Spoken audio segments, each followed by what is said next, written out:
Job చేసేటప్పుడు పిల్లలు అసెంబ్లీలో కొంతమంది పాట పాడేవాళ్ళు, జాతీయ గీతాలు ఒక 5-6 మంది.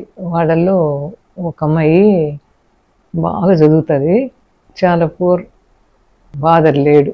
ఒకసారి పాడేటప్పుడు అందరికంటే షార్ట్గా ఉండేది, కానీ తను వెనక వెనక అడిగేదాన్ని, ఎందుకు పాప నువ్వు వాళ్ళకంటే పొట్టిగా ఉంటావు కదా, ఎందువల్ల నువ్వు వెనక వెనక నిల్చుంటావు, ఏం భయము, చక్కగా పాడతావు కదా, ముందే నిల్చొని పాడొచ్చు కదా అంటే ఏం మాట్లాడేది కాదు, గమ్మున ఉండేది. ఒకరోజు ఇంటర్వెల్లో పిలిపించాను, వచ్చింది.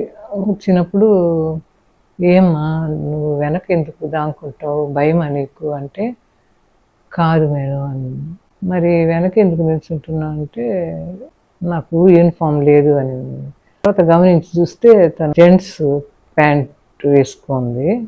ఏం పాప ఎందువల్ల అంటే, నాకు ఒక్క జతే ఉంది మేడం, అది కూడా ప్యాంట్ చినిగిపోయింది, అందువల్ల మా అన్న ప్యాంట్ వేసుకుంటున్నానని చెప్పింది. అది కూడా బాగా చాయిపోయి ఉంది.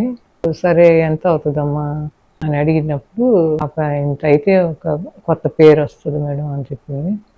అప్పుడు ఆ మనీ ఆ పాపకి హెల్ప్ చేస్తే చాలా సంతోషపడింది. ఎప్పుడు కూడా మనకు లేని దానికోసం మనం చూడకూడదు, మనకు ఉన్నవి మనం సాటిస్ఫై అయిపోయి, మనకన్నా లేని వారు ఎంతమంది ఉన్నారో వాళ్ళని గమనించుకొని మనం చేయగల సహాయం వాళ్ళకి చేస్తుంటే, అప్పుడు దేవుడు మన నీడ్స్ చూస్తాడు.